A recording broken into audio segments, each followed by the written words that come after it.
Sun Tzu, The Art of War, the original authoritative edition, translated from the Chinese with introduction and critical notes by Lionel Giles.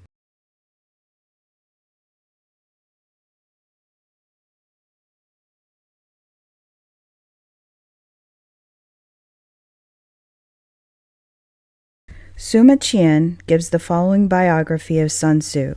Sun Tzu Wu was a native of the Chai state. His art of war brought him to the notice of Ho Lu, king of Wu. Ho Lu said to him, "I have carefully perused your 13 chapters. May I submit your theory of managing soldiers to a slight test?" Sun Tzu replied, "You may." Ho Lu asked, "May the test be applied to women?" The answer was again in the affirmative, so arrangements were made to bring 180 ladies out of the palace. Sun Tzu divided them into 2 companies and placed one of the king's favorite concubines at the head of each. Then he bade them all take spears in their hands and addressed them thus: "I presume you know the difference between front and back, right hand and left hand." The girls replied, "Yes." Sun Tzu went on, "When I say eyes front, you must look straight ahead. When I say left turn, you must face toward your left hand. When I say right turn, you must face toward your right hand. When I say about turn, you must face round toward your back." Again the girls assented. The words of command having been thus explained, he set up the hallards and battle axes in order to begin the drill. Then to the sound of drums he gave the order, "Right turn," but the girls only burst out laughing. Sun Tzu said, "If words of command are not clear and distinct, if orders are not thoroughly understood, then the general is to blame." So he started drilling them again, and this time gave the order left turn, whereupon the girls once more burst into fits of laughter. Sun Tzu: "If the words of command are not clear and distinct, if orders are not thoroughly understood, the general is to blame. But if his orders are clear, and the soldiers nevertheless disobey, then it is the fault of their officers." So saying, he ordered the leaders of the 2 companies to be beheaded. Now the king of Wu was watching the scene from the top of a raised pavilion. When he saw that his favorite concubines were about to be executed, he was greatly alarmed and hurriedly sent down the following message: "We are now quite satisfied as to our general's ability to handle troops. If we are bereft of these 2 concubines, our meat and drink will lose their savor. It is our wish that they shall not be beheaded." Sun Tzu replied, "Having once received His Majesty's commission to be the general of his forces, there are certain commands of His Majesty which, acting in that capacity, I am unable to accept." Accordingly, he had the 2 leaders beheaded, and straightway installed the pair next in order as leaders in their place. When this had been done, the drum was sounded for the drill once more, and the girls went through all the evolutions, turning to the right or to the left, marching ahead or wheeling back, kneeling or standing with perfect accuracy and precision, not venturing to utter a sound. Then Sun Tzu sent a messenger to the king, saying, "Your soldiers, sire, are now properly drilled and disciplined, and ready for your majesty's inspection. They can be put to any use that their sovereign may desire. Bid them go through fire and water, they will not disobey." But the king replied, "Let our general cease drilling and return to camp.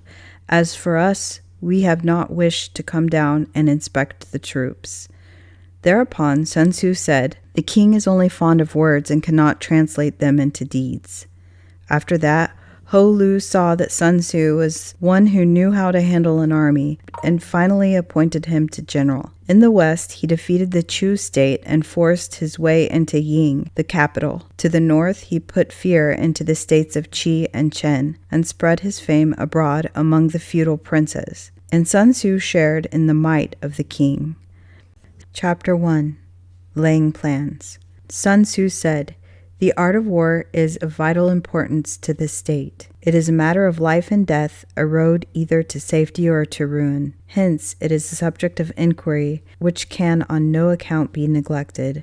The art of war, then, is governed by 5 constant factors, to be taken into account in one's deliberations, when seeking to determine the conditions of obtaining the field. These are moral law, heaven, earth, the commander, method, and discipline. The moral law causes the people to be in complete accord with their ruler, so that they will follow him regardless of their lives, undismayed by any danger. Heaven signifies the night and day, cold and heat, times and seasons. Earth comprises distances great and small, danger and security, open ground and narrow passes, the chances of life and death. The commander stands for the virtues of wisdom, sincerity, benevolence, courage, and strictness. By method and discipline are to be understood the marshalling of the army in its proper subdivisions, the graduations of rank among the officers, the maintenance of roads by which supplies may reach the army, and the control of military expenditure. These 5 heads should be similar to every general. He who knows them will be victorious. He who knows them not will fail. Therefore, in your deliberations, when seeking to determine the military conditions, let them be made on the basis of a comparison in this: which of the 2 sovereigns is imbued with the moral law? Which of the 2 generals has the most ability? With whom lie the advantages derived from heaven and earth? On which side is discipline most rigorously enforced? Which army is stronger? On which side are officers and men more highly trained? In which army is there the greater constancy, both in reward and punishment? By means of these 7 considerations, I can forecast victory or defeat. The general that hearkens to my counsel and acts upon it will conquer. Let such a one be retained in command. The general that hearkens not to my counsel nor acts upon it will suffer defeat. Let a one be dismissed. While heading the profit of my counsel, avail yourself also to any helpful circumstances over and beyond the ordinary rules. According as circumstances are favorable, one should modify one's plans. All warfare is based on deception. Hence, when able to attack, we must seem unable. When using our forces, we must seem inactive. When we are near, we must make the enemy believe we are far away. When far away, we must make him believe we are near. Hold out the baits to entice the enemy, feign disorder, and crush him. If he is secure at all points, be prepared for him. If he is in superior strength, evade him. If your opponent is of choleric temper, seek to irritate him. Pretend to be weak, that he may grow arrogant. If he is taking his ease, give him no rest. If his forces are united, separate them. Attack him where he is unprepared, appear where you are not expected. These military devices leading to victory must not be divulged beforehand. Now the general who wins a battle makes many calculations in his temple ere the battle is fought. The general who loses a battle makes few calculations beforehand. Thus do many calculations lead to victory, and few calculations lead to defeat. How much more no calculation at all? It is by the attention to this point that I can foresee who is likely to win or lose. Chapter 2. Waging War. Sun Tzu said, in the operations of war, where there are in the field 1,000 swift chariots, as many heavy chariots, and 100,000 mail-clad soldiers, with provisions enough to carry them 1,000 miles, the expenditure at home and at the front, including the entertainment of guests, small items such as glue and paint, and sums spent on chariots and armor, will reach the total of 1,000 ounces of silver per day. Such is the cost of raising an army of 100,000 men. When you engage in actual fighting, if victory is long in coming, then men's weapons will grow dull, and their ardor will be damped. If you lay siege to a town, you will exhaust your strength. Again, if the captain is protracted, the resources of the state will not be equal to the strain. Now, when your weapons are dulled, your ardor damped, your strength exhausted, and your treasure spent, other chieftains will spring up to take advantage of your extremity. Then no man, however wise, will be able to avert the consequences that must ensue. Thus, though have we heard of stupid haste in war, cleverness has never been seen associated with long delays. There is no instance of a country having benefited from prolonged warfare. It is only one who is thoroughly acquainted with the evils of war that can thoroughly understand the profitable way of carrying it on. The skillful soldier does not raise a second levy, neither are his supply wagons loaded more than twice. Bring war material with you from home, but forage on the enemy. Thus the enemy will have food enough for its needs. Poverty of the state exchequer causes an army to be maintained by contributions from a distance. Contributing to maintain an army at a distance causes the people to be impoverished. On the other hand, the proximity of an army causes prices to go up, and high prices cause the people's substance to be drained away. When their substance is drained away, the peasantry will be afflicted by heavy exactions. With this loss of substance and exhaustion of strength, the homes of people will be stripped bare, and 3/10 of their income will be dissipated, while government expenses for broken chariots, worn-out horses, breastplates and helmets, bows and arrows, spears and shields, protective mantles, draught oxen, and heavy wagons will amount to 4/10 of its total revenue. Hence, a wise general makes a point of foraging on the enemy. 1 cartload of the enemy's provisions is equivalent to 20 of one's own, and likewise a single pickle of his proventure is equivalent to 20 from one's own store. Now, in order to kill the enemy, our men must be roused to anger. That there may be advantage from defeating the enemy, they must have their rewards. Therefore, in chariot fighting, when 10 or more chariots have been taken, those should be rewarded who took the first. Our own flags should be substituted for those of the enemy, and the chariots mingled and used in conjunction with ours. The captured soldiers should be kindly treated and kept. This is called using the conquered foe to augment one's own strength. In war, then, let your great object be victory, not lengthy campaigns.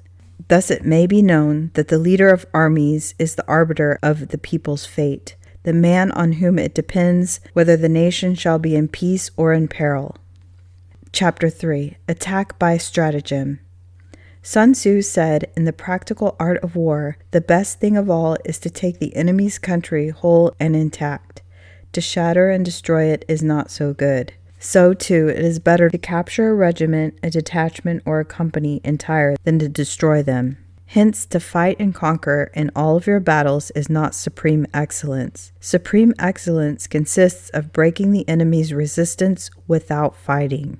Thus, the highest form of generalship is to balk the enemy's plans. The next best is to prevent the junction of the enemy's forces. The next in order is to attack the enemy's army in the field. And the worst policy of all is to besiege walled cities. The rule is not to besiege walled cities if it can possibly be avoided. The preparation of mantlets, movable shelters, and various implements of war will take up to 3 whole months, and the piling up of mounds over against the walls will take 3 months more.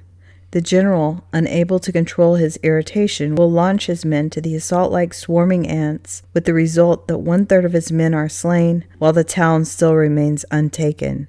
Such are the disastrous effects of a siege. Therefore, the skillful leader subdues the enemy's troops without any fighting. He captures their cities without laying siege to them. He overthrows their kingdom without lengthy operations in the field.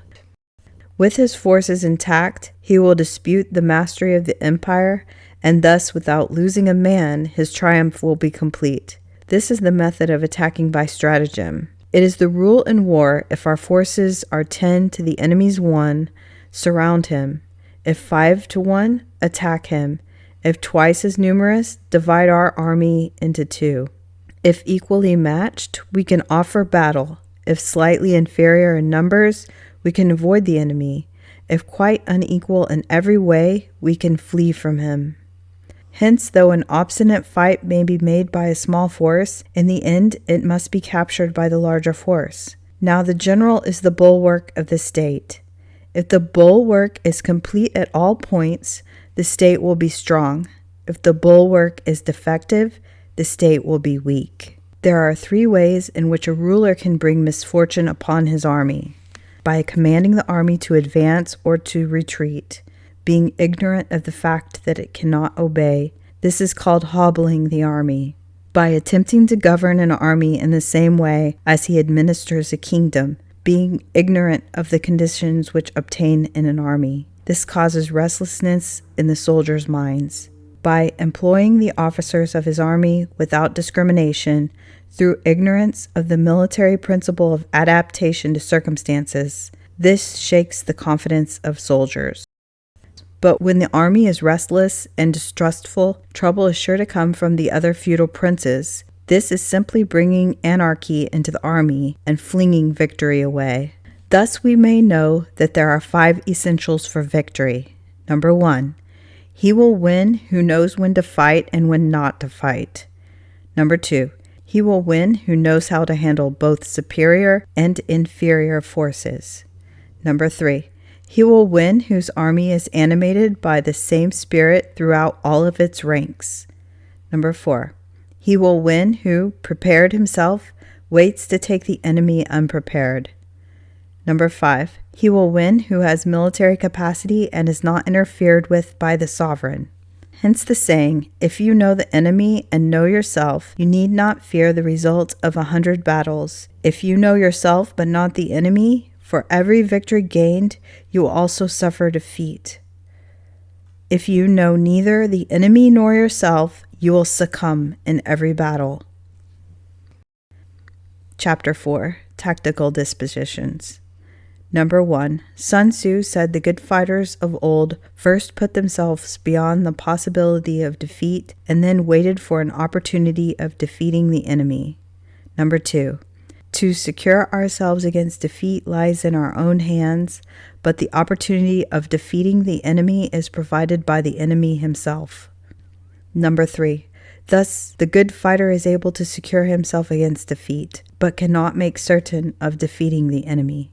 Hence the saying, one may know how to conquer without being able to do it. Number 5, security against defeat implies defensive tactics. Ability to defeat the enemy means taking the offensive. Number 6, standing on the defensive indicates insufficient strength, attacking a superabundance of strength. The general who is skilled in defense hides in the most secret recesses of the earth. He who is skilled in attack flashes forth from the topmost heights of heaven. Thus, on the one hand, we have ability to protect ourselves, on the other, a victory that is complete. To see victory only when it is within the ken of the common herd is not the acme of excellence. Neither is it the acme of excellence if you fight and conquer, and the whole empire says, well done. To lift an autumn hair is no sign of great strength. To see the sun and moon is no sign of sharp sight. To hear the noise of thunder is no sign of a quick ear. What the ancients call a clever fighter is one who not only wins, but excels in winning with ease. Hence, his victories bring him neither reputation for wisdom nor credit for courage. He wins his battles by making no mistakes. Making no mistakes is what establishes the certainty of victory, for it means conquering an enemy that is already defeated. Hence, the skillful fighter puts himself into a position which makes defeat impossible, and does not miss the moment for defeating the enemy.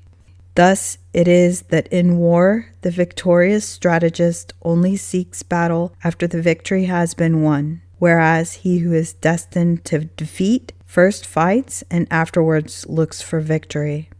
The consummate leader cultivates the moral law and strictly adheres to the method of discipline. Thus, it is in his power to control success. In respect of military method, we have firstly, measurement, secondly, estimation of quantity, thirdly, calculation, fourthly, balancing of chances, and fifthly, victory. Measurement owes its existence to earth, estimation of quantity to measurement, calculation to estimation of quantity, balancing of chances to calculation, and victory to balancing of chances.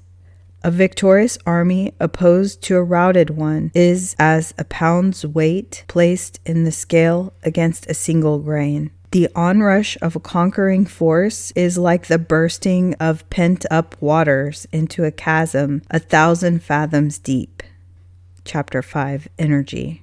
Sun Tzu said the control of a large force is the same principle as the control of a few men. It is merely a question of dividing up their numbers. Fighting with a large army under your command is not different from fighting with a small one. It is merely a question of instituting signs and signals. To ensure that your whole host may withstand the brunt of the enemy's attack and remain unshaken, this is effected by maneuvers, direct and indirect, that the impact of your army may be like a grindstone dashed against an egg. This is effected by the science of weak points and strong. In all fighting, the direct method may be used for joining battle, but indirect methods will be needed in order to secure victory. Indirect tactics, efficiently applied, are inexhaustible as heaven and earth. Unending as the flow of rivers and streams, like the sun and the moon, they end, but to begin anew, like the 4 seasons, they pass away to return once more. There are not more than 5 musical notes, yet the combinations of these 5 give rise to more melodies than can ever be heard. There are not more than 5 primary colors, yet in combination they produce more hues than can ever be seen. There are not more than 5 cardinal tastes, yet combinations of them yield more flavors than can ever be tasted. In battle, there are not more than 2 methods of attack, direct and indirect, yet these 2 in combination give rise to an endless series of maneuvers. The direct and indirect lead onto each other in turn. It is like moving in a circle. You never come to an end. Who can exhaust the possibilities of their combination?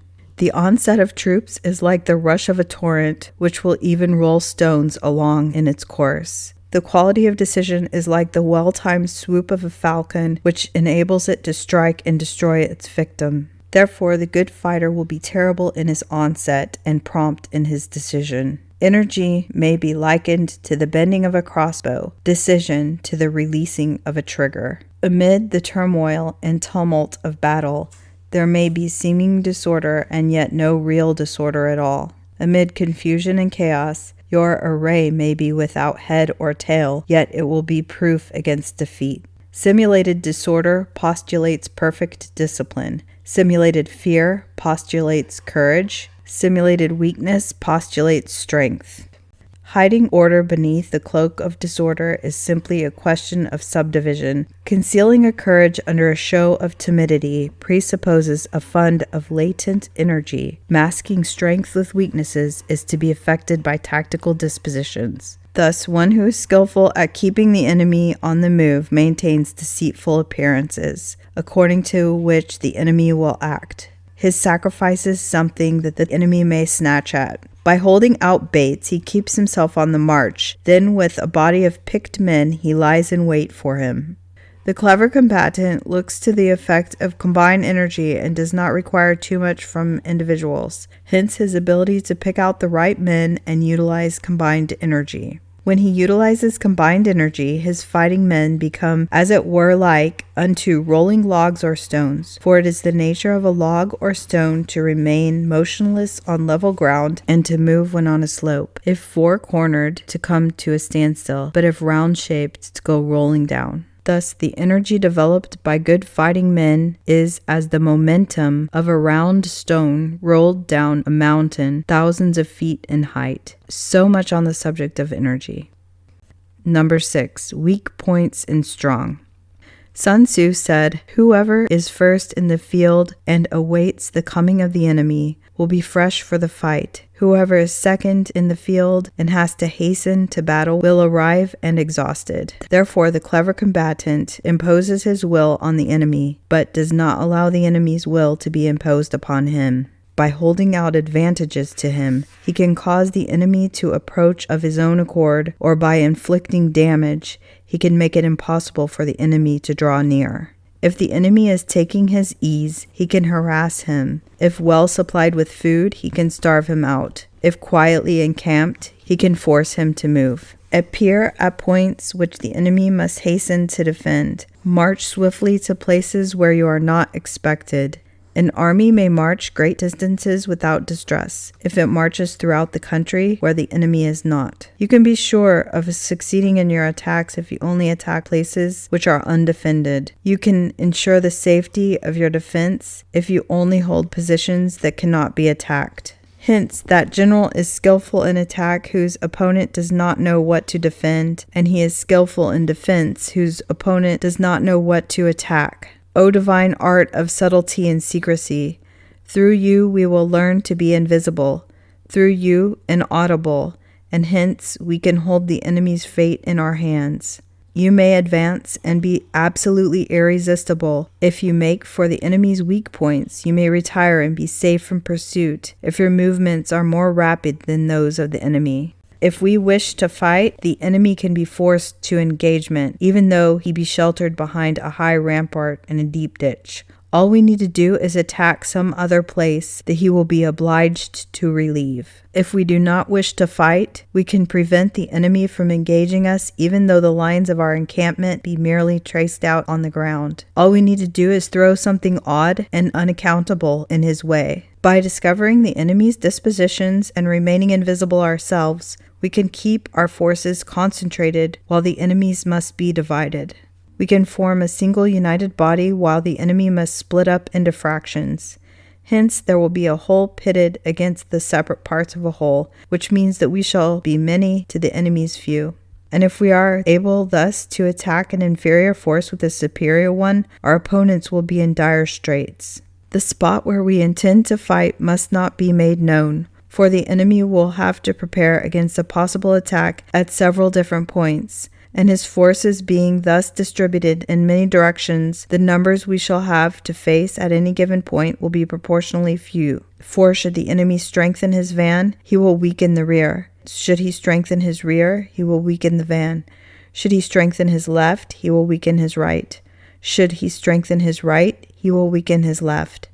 If he sends reinforcements everywhere, he will everywhere be weak. Numerical weaknesses come from having to prepare against possible attacks, numerical strength from compelling our adversary to make these preparations against us. Knowing the place and the time of the coming of battle, we may concentrate from the greatest distances in order to fight. But if neither time nor place be known, then the left wing will be impotent to succor the right, the right equally impotent to succor the left, the van unable to relieve the rear, or the rear to support the van. How much more so if the furthest portions of the army are anything under 100 miles apart, and even the nearest are separated by several miles. Though according to my estimate the soldiers of Yue exceed our own in number, that shall advantage them nothing in the matter of victory. I say then that victory can be achieved. Though the enemy be stronger in numbers, we may prevent him from fighting. Scheme so as to discover his plans and the likelihood of their success.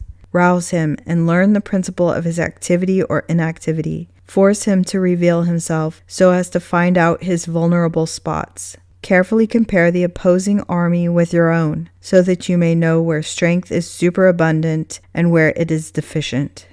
In making tactical dispositions, the highest pitch you can attain is to conceal them. Conceal your dispositions, and you will be safe from the prying of the subtlest spies, from the machinations of the wisest brains.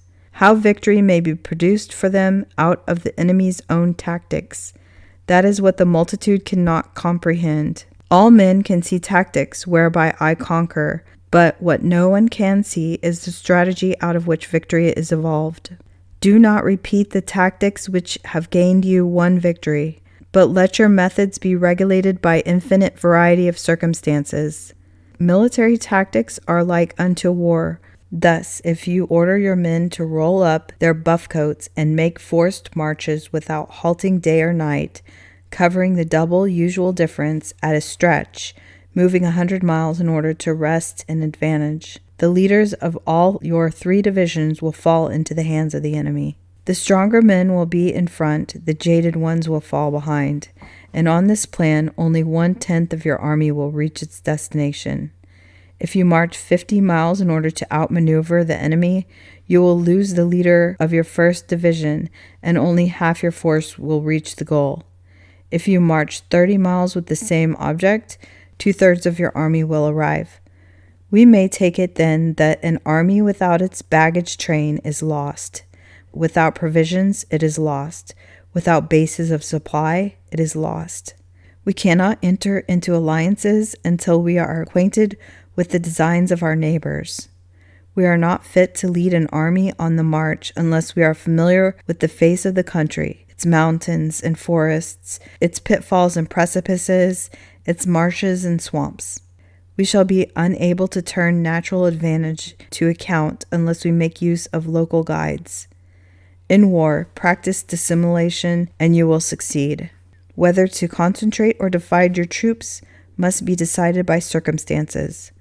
Let your rapidity be that of the wind, your compactness that of the forest.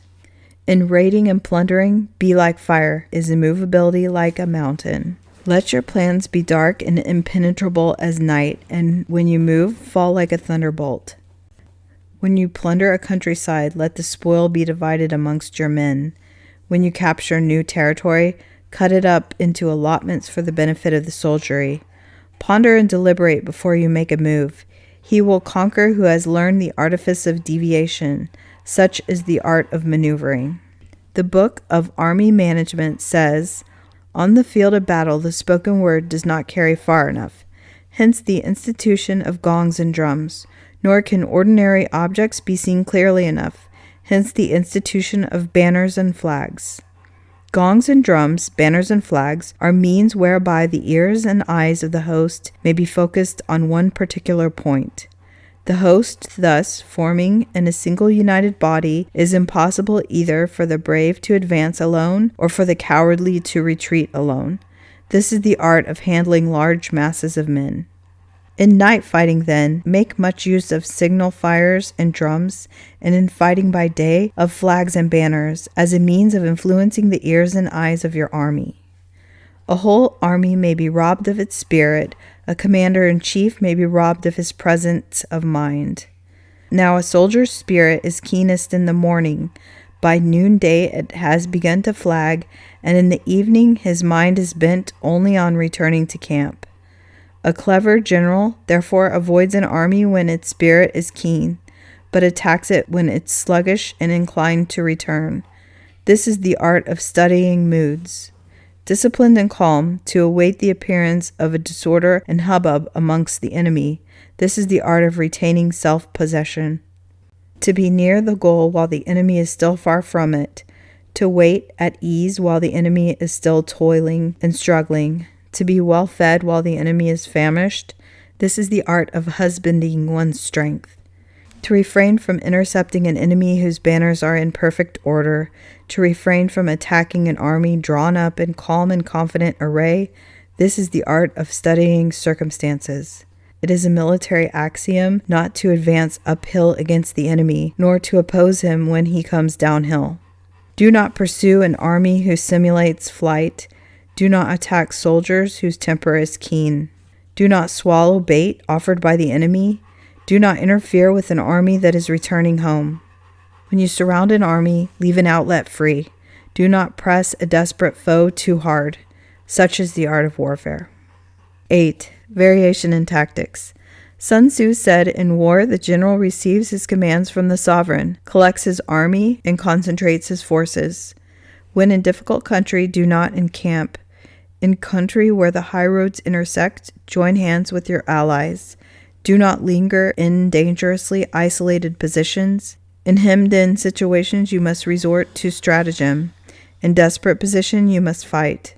There are roads which must not be followed, and armies which must not be attacked, towns which must be besieged, positions which must not be contested, commands of sovereign which must not be obeyed. The general who thoroughly understands the advantages that accompany variation of tactics knows how to handle his troops. The general who does not understand these may be well acquainted with the configuration of the country, yet he will not be able to turn his knowledge into practical account. So the student of war who is unversed in the art of war, of varying his plans, even though he be acquainted with the 5 advantages, will fail to make the best use of his men. Hence, in the wise leader's plans, considerations of advantage and of disadvantage will be blended together. If our expectation of advantage be tempered in this way, we may succeed in accomplishing the essential part of our schemes. If, on the other hand, in the midst of difficulties, we are always ready to seize an advantage, we may extricate ourselves from misfortune. Reduce the hostile chiefs by inflicting damage on them and make trouble for them, and keep them constantly engaged. Hold out specious allurements and make them rush to any given point. The art of war teaches us to rely not on the likelihood of the enemy's not coming, but on our own readiness to receive him, not on the chance of his not attacking, but rather on the fact that we have made our position unassailable. There are 5 dangerous faults which may affect the general: recklessness, which leads to destruction; cowardice, which leads to capture; a hasty temper, which can be provoked by insults; a delicacy of honor, which is sensitive to shame; over-solicitude for his men, which exposes him to worry and trouble. These are the 5 besetting sins of a general, ruinous to the conduct of war. When an army is overthrown and its leader slain, the cause will surely be found among these 5 dangerous faults. Let them be a subject of meditation: recklessness, which leads to destruction; cowardice, which leads to capture; a hasty temper, which can be provoked to insults; a delicacy of honor, which is sensitive to shame; over-solicitude for his men, which exposes him to worry and trouble. Chapter 9. The Army on the March. Sun Tzu said, "We will come now to the question of encamping the army and observing signs of the enemy. Pass quickly over the mountains and keep in the neighborhood of valleys. Camp in high places facing the sun. Do not climb heights in order to fight." So much for mountain warfare. After crossing a river, you should get far away from it. When an invading force crosses a river in its onward march, do not advance to meet it in midstream. It will be best to let the half of the army get across and then deliver your attack. If you are anxious to fight, you should not go to meet the invader near a river which he has to cross. Moor your craft higher up than the enemy and facing the sun. Do not move upstream to meet the enemy. So much for river warfare. In crossing salt marshes, your sole concern should be to get over them quickly without any delay. If forced to fight in a salt marsh, you should have water and grass near you and get your back to a clump of trees. So much for operations in salt marshes. In dry, level country, take up an easily accessible position with rising ground to meet your right and on the other rear, so that the danger may be in front and the safety lie behind. So much for campaigning in flat country. These are the 4 useful branches of the military knowledge which enabled the Yellow Emperor to vanquish 4 several sovereigns. All armies prefer high ground to low and sunny places to dark. If you are careful of your men and camp on hard ground, the army will be free from disease of every kind, and this will spell victory. When you come to a hill or a bank, occupy the sunny side with the slope on your right rear. Thus you will at once act for the benefit of your soldiers and utilize the natural advantages of the ground. When in consequence of heavy rains up country, a river which you wish to ford is swollen and flecked with foam, you must wait until it subsides. Country in which there are precipitous cliffs with torrents running between deep natural hollows, confined places, tangled thickets, quagmires and crevices, should be left with all possible speed and not approached. While we keep away from such places, we should get the enemy to approach them. While we face them, we should let the enemy have them on his rear. If, in the neighborhood of your camp, there should be any hilly country, ponds surrounded by aquatic grass, hollow basins filled with reeds, or woods with thick undergrowth, they must be carefully routed out and searched, for these are places where men in ambush or insidious spies are likely to be lurking. When the enemy is close at hand and remains quiet, he is relying on the natural strength of his position. When he keeps aloof and tries to provoke a battle, he is anxious for the other side to advance. If his place of encampment is easy of access, he is tendering a bait. Movement amongst the trees of a forest shows that the enemy is advancing. The appearance of a number of screens in the midst of a thick grass means that the enemy wants to make us suspicious. The rising of birds in their flight is the sign of an ambush. Startled beasts indicate that a sudden attack is coming. When there is dust rising in a high column, It is the sign of chariots advancing. When the dust is low, but spread over a wide area, it betokens the approach of infantry. When it branches out in different directions, it shows the parties have been sent to collect firewood. A few clouds of dust moving to and fro signify the army is encamping.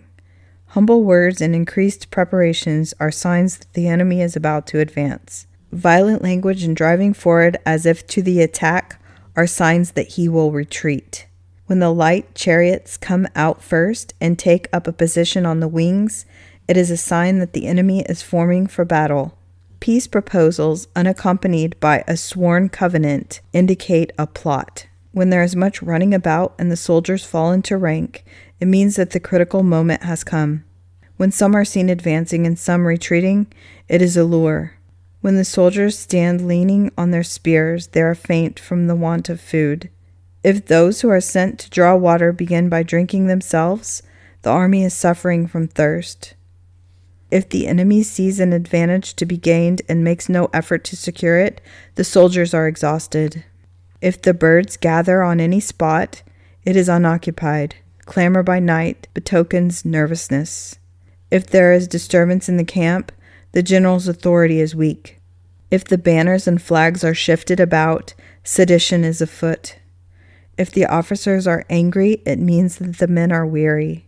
When an army feeds its horses with grain and kills its cattle for food, and when the men do not hang their cooking pots over the campfires, showing that they will not return to their tents, you may know that they are determined to fight to the death.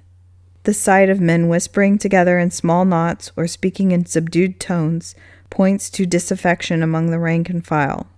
Too frequent rewards signify that the enemy is at the end of his resources. Too many punishments betray a condition of dire distress. To begin by bluster, but afterwards take fright at the enemy's numbers, shows a supreme lack of intelligence. When envoys are sent with compliments in their mouths, it is a sign that the enemy wishes for a truce. If the enemy's troops march up angrily and remain facing ours for a long time without either joining battle or taking themselves off again, the situation is one that demands great vigilance and circumspection. If our troops are no more in number than the enemy, that is amply sufficient. It only means that no direct attack can be made. What we can do is simply concentrate all our available strength, keep a close watch on the enemy, and obtain reinforcements. He who exercises no forethought but makes light of his opponents is sure to be captured by them. If soldiers are punished before they have grown attached to you, they will not prove submissive, and unless submissive, then will be practically useless. If, when the soldiers have become attached to you, punishments are not enforced, they will be useless. Therefore, soldiers must be treated in the first instance with humanity, but kept under control by means of iron discipline. This is a certain road to victory. If in training soldiers commands are habitually enforced, the army will be well disciplined. If not, its discipline will be bad. If a general shows confidence in his men, but always insists on his orders being obeyed, the gain will be mutual. 10. Terrain. Sun Tzu said, "We may distinguish 6 kinds of terrain. 1. Accessible ground. 2. Entangling ground. 3. Temporizing ground. 4. Narrow passes. 5. Precipitous heights. 6. Positions at a great distance from the enemy." Ground which can freely be traversed by both sides is called accessible. With regard to ground of this nature, be before the enemy in occupying the raised and sunny spots, and carefully guard your line of supplies. Then you will be able to fight with advantage. Ground which can be abandoned but is hard to reoccupy is called entangling. From a position of this sort, if the enemy is unprepared, you may sally forth and defeat him. But if the enemy is prepared for your coming and you fail to defeat him, then return being impossible, disaster will ensue. When the position is such that neither side will gain by making the first move, it is called temporizing the ground. In a position of this sort, even though the enemy should suffer us an attractive bait, it will be advisable not to stir forth, but rather to retreat, thus enticing the enemy in his turn. Then, when part of his army has come out, we may deliver our attack with advantage. With regard to narrow passes, if you can, occupy them first, let them be strongly garrisoned, and await the advent of the enemy. Should the army forestall you in occupying a pass, do not go after him if the pass is fully garrisoned, but only if it is weakly garrisoned. With regard to precipitous heights, if you are beforehand with your adversary, you should occupy the raised and sunny spots, and there wait for him to come up. If the enemy has occupied them before you, do not follow him, but retreat and try to entice him away. If you are situated at a great distance from the enemy, and the strength of the two armies is equal, it is not easy to provoke a battle, and fighting will be to your disadvantage. These 6 are the principles connected with earth. The general who has attained a responsible post must be careful to study them. Now an army is exposed to 6 several calamities, not arising from natural causes, but from faults for which the general is responsible. These are: number 1, flight; number 2, insubordination; number 3, collapse; number 4, ruin; number 5, disorganization; and number 6, rout. Other conditions being equal, if one force is hurled against another 10 times its size, the result will be the flight of the former. When the common soldiers are too strong and their officers too weak, the result is insubordination. When the officers are too strong and the common soldiers are too weak, the result is collapse. When the higher officers are angry and insubordinate, and on meeting the enemy give battle on their own account from a feeling of resentment, before the commander-in-chief can tell whether or no he is in a position to fight, the result is ruin. When the general is weak and without authority, when his orders are not clear and distinct, when there are no fixes, duties assigned to officers and men, and the ranks are formed in slovenly, haphazard manner, the result is utter disorganization. When a general, unable to estimate the enemy's strength, allows an inferior force to engage a larger one, or hurls a weak detachment against a powerful one, and neglects to place picked soldiers in the front rank, the result must be rout. There are 6 ways of courting defeat, which must be carefully noted by the general who has attained a responsible post. The natural formation of the country is the soldier's best ally, but a power of estimating the adversary, of controlling the forces of victory, and of shrewdly calculating difficulties, dangers, and distances constitutes the test of a great general. He who knows these things and in fighting puts his knowledge into practice will win his battles. He who knows them not nor practices them will surely be defeated. If fighting is sure to result in victory, then you must fight, even though the ruler forbid it. If fighting will not result in victory, then you must not fight, even at the ruler's bidding. The general who advances without coveting fame and retreats without fearing disgrace, whose only thought is to protect his country and do good service for his sovereign, is the jewel of the kingdom. Regard your soldiers as children, and they will follow you into the deepest valleys. Look upon them as your own beloved sons, and they will stand by you even unto death. If, however, you are indulgent, but unable to make your authority felt, kind-hearted, but unable to enforce your commands, and incapable, moreover, of quelling disorder, then your soldiers must be likened to spoiled children. They are useless for any practical purpose. If we know that our own men are in a condition to attack, but are unaware that the enemy is not open to attack, we have gone only halfway toward victory. If we know that the enemy is open to attack, but are unaware that our own men are not in a condition to attack, we have gone only halfway towards victory. If we know that the enemy is open to attack and also know that our men are in a condition to attack, but are unaware that the nature of the ground makes fighting impracticable, we have still only gone halfway toward victory. Hence, the experienced soldier, once in motion, is never bewildered. Once he has broken camp, he is never at a loss. Hence the saying, if you know the enemy and know yourself, your enemy will not stand in doubt. If you know heaven and know earth, you may make your victory complete. 11. The 9 situations. Sun Tzu said, the art of war recognizes 9 varieties of the ground. 1. Dispersive ground. 2. Facile ground. 3. Contentious ground. 4. Open ground. 5. Ground of intersecting highways. 6. Serious ground. 7. Difficult ground. 8. Hemmed-in ground. And 9. Desperate ground. When a chieftain is fighting in his own territory, it is dispersive ground. When he has penetrated into hostile territory, but to no great distance, it is facile ground. Ground, the possession of which imports great advantage to either side, is contentious ground. Ground on which each side has liberty of movement is open ground.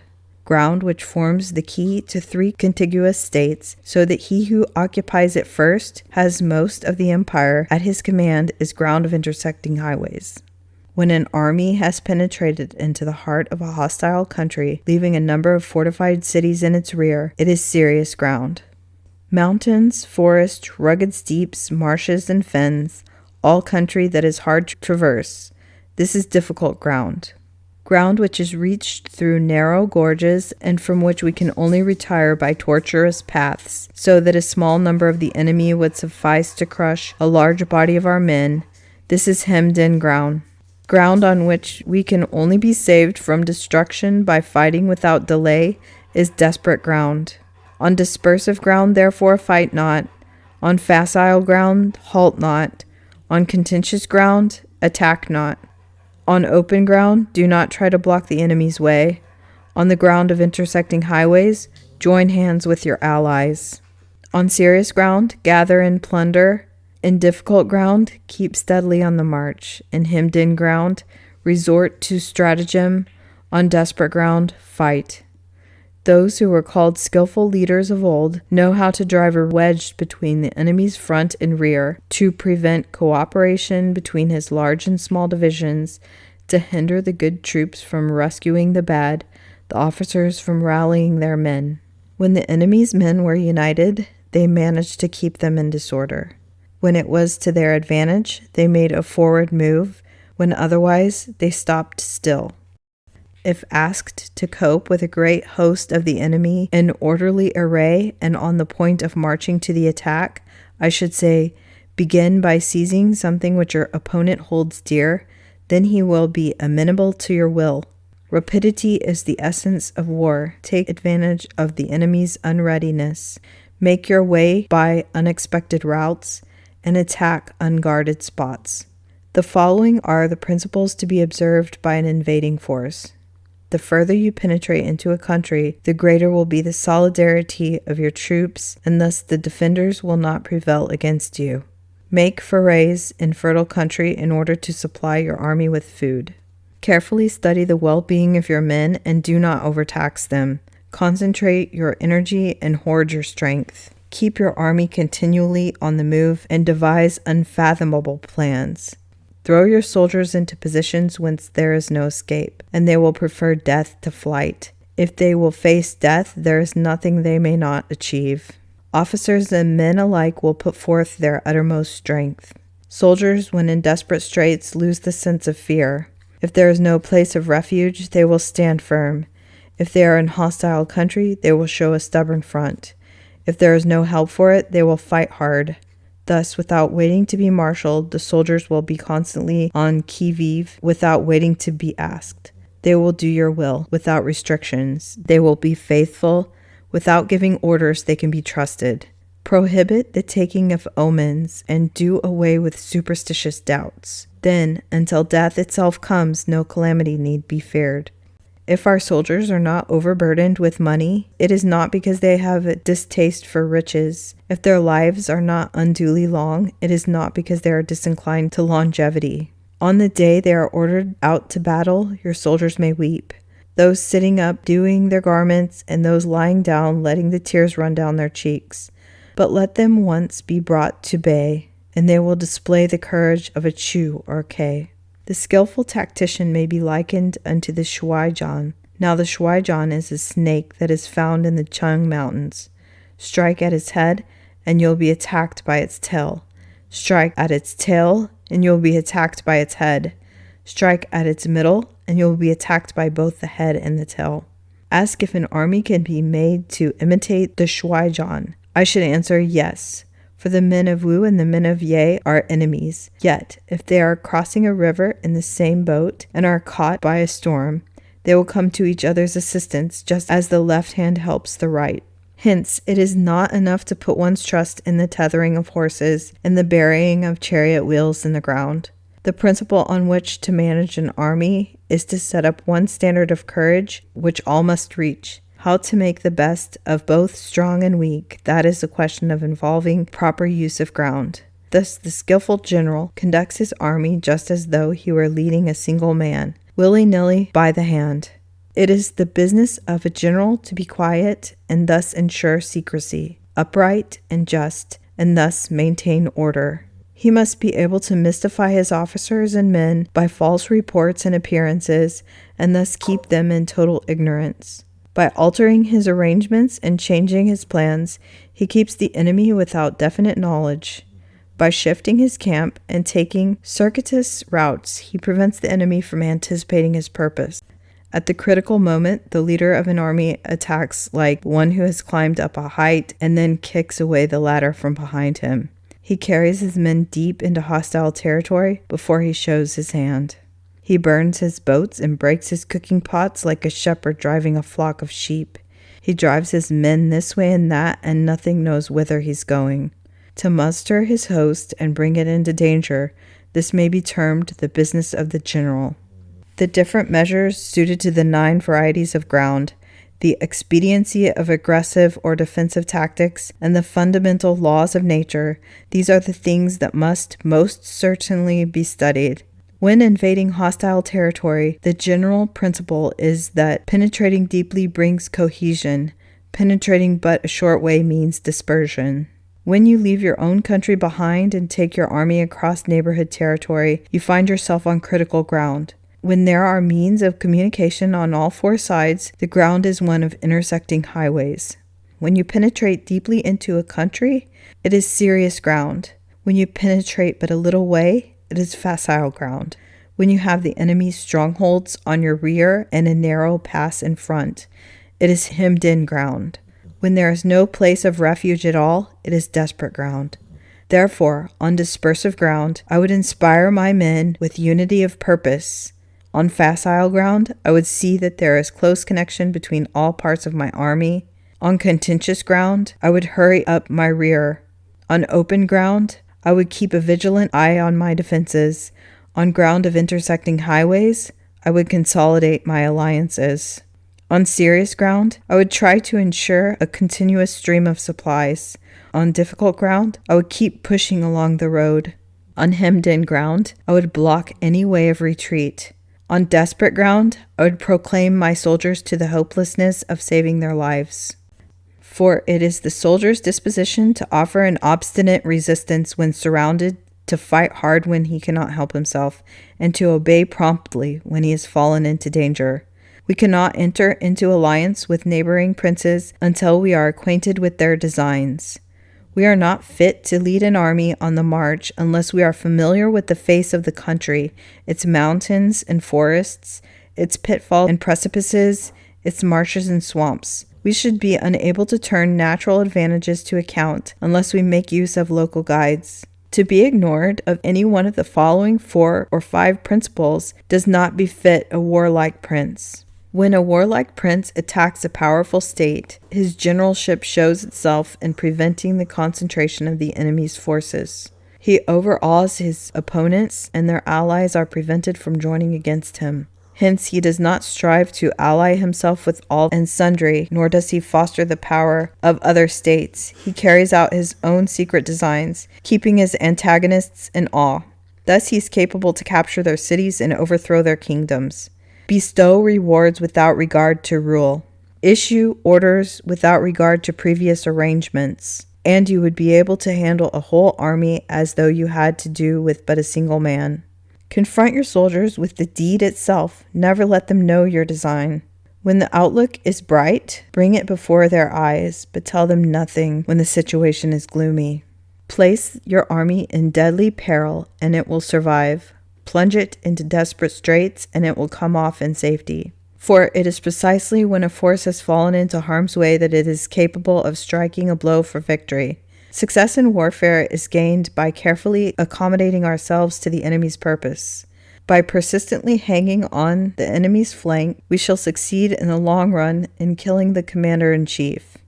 This is called the ability to accomplish a thing by sheer cunning.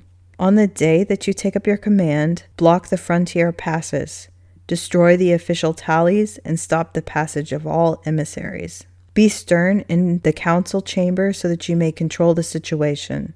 If the enemy leaves a door open, you must rush in. Forestall your opponent by seizing what he holds dear, and subtly contrive to time his arrival on the ground. Walk in the path defined by rule, and accommodate yourself to the enemy until you can fight a decisive battle. At first, then, exhibit the coyness of a maiden until the enemy gives you an opening. Afterwards, emulate the rapidity of a running hare, and it will be too late for the enemy to oppose you. Chapter 12. Attack by Fire. Sun Tzu said there are 5 ways of attacking with fire. The first is to burn the soldiers in their camp. The second is to burn stores. The third is to burn baggage trains. The fourth is to burn arsenals and magazines. The fifth is to hurl dropping fire amongst the enemy. In order to carry out an attack, we must have means available. The material for raising fire should always be kept in readiness. There is a proper season for making attacks with fire and special days for starting a conflagration. The proper season is when the weather is very dry. The special days are those when the moon is in the constellations of the sieve, the wall, the wing, or the crossbar, for these 4 are all days of rising wind. In attacking with fire, one should be prepared to meet 5 possible developments. Number 1. When fire breaks out inside to enemy's camp, respond at once with an attack from without. Number 2. If there is an outbreak of fire but the enemy's soldiers remain quiet, when the force of flames has reached its height, follow it up with an attack if that is practicable. If not, stay where you are. If it is possible to make an assault with fire from without, do not wait for it to break out within, but deliver your attack at a favorable moment. When you start a fire, be to windward of it. Do not attack from the leeward. A wind that rises in the daytime lasts long, but a night breeze soon falls. In every army, the 5 developments connected with fire must be known, the movements of the stars calculated, and the watch kept for proper days. Hence, those who use fire as an aid to the attack show intelligence. Those who use water as an aid to the attack gain an accession of strength. By means of water, an enemy may be intercepted, but not robbed of all its belongings. Unhappy is the fate of one who tries to win his battles and succeed in his attacks without cultivating the spirit of enterprise, for the result is waste of time and general stagnation. Hence the saying, the enlightened ruler lays his plans well ahead. The good general cultivates his resources. Move not unless you see an advantage. Use not your troops unless there is something to be gained. Fight not unless the position is critical. No ruler should put troops into the field merely to gratify his own spleen. No general should fight a battle simply out of pique. If it is to your advantage, make a forward move. If not, stay where you are. Anger may in time change to gladness. Vexation may be succeeded by content. But a kingdom that has once been destroyed can never come again into being, nor can the dead ever be brought back to life. Hence, the enlightened ruler is heedful, and the good general full of caution. This is the way to keep a country at peace and an army intact. 13. The use of spies.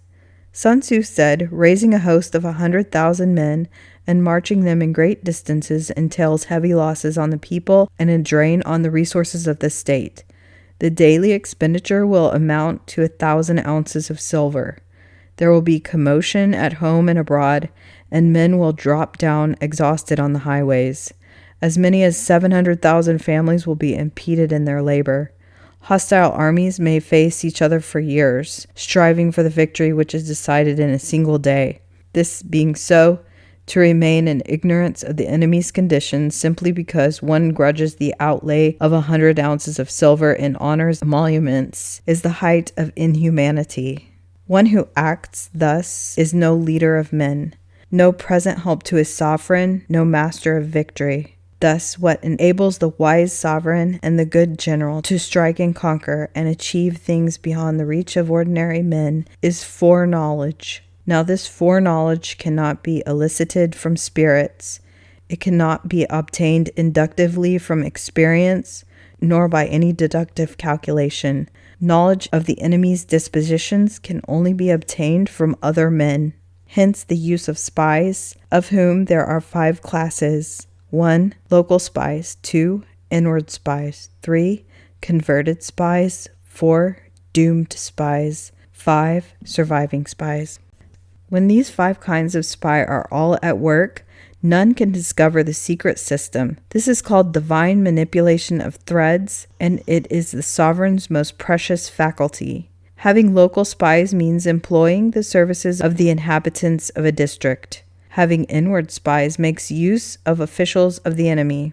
Having converted spies, getting hold of the enemy's spies and using them for our own purposes. Having doomed spies, doing certain things openly for purposes of deception and allowing our spies to know of them and report them to the enemy. Surviving spies, finally, are those who bring back news from the enemy's camp. Hence, it is that which none in the whole army are more intimate relations to be maintained than with spies. None should be more liberally rewarded. In no other business should greater secrecy be preserved. Spies cannot be usefully employed without a certain intuitive sagacity. They cannot be properly managed without benevolence and straightforwardness. Without subtle ingenuity of mind, one cannot make certain of the truth of their reports. Be subtle, and use your spies for every kind of business. If a secret piece of news is divulged by a spy before the time is ripe, he must be put to death together with the man whom the secret was told. Whether the object be to crush an army, to storm a city, or to assassinate an individual, it is always necessary to begin by finding out the names of the attendants, the aides de camp, the doorkeepers, and the sentries of the general in command. Our spies must be commissioned to ascertain these. The enemy's spies who have come to spy on us must be sought out, tempted with bribes, led away, and comfortably housed. Thus they will become converted spies and available for our service. It is through the information brought by the converted spy that we are able to acquire and employ local and inward spies. It is owing to his information again that we can cause the doomed spy to carry false tidings to the enemy. Lastly, it is by his information that the surviving spy can be used on appointed occasions. The end and aim of spying in all its 5 varieties is the knowledge of the enemy, and this knowledge can only be derived in the first instance from the converted spy. Hence, it is essential that the converted spy be treated with the utmost liberality. Of old, the rise of the Yin dynasty was due to Ai Qi, who had served under Xia. It was likewise the rise of the Chao dynasty was due to Liu Ya, who had served under Yin. Hence, it is only the enlightened ruler and the wise general who will use the highest intelligence of the army for purposes of spying, and thereby they achieve great results. Spies are a most important element in water because on them depends an army's ability to move. The end.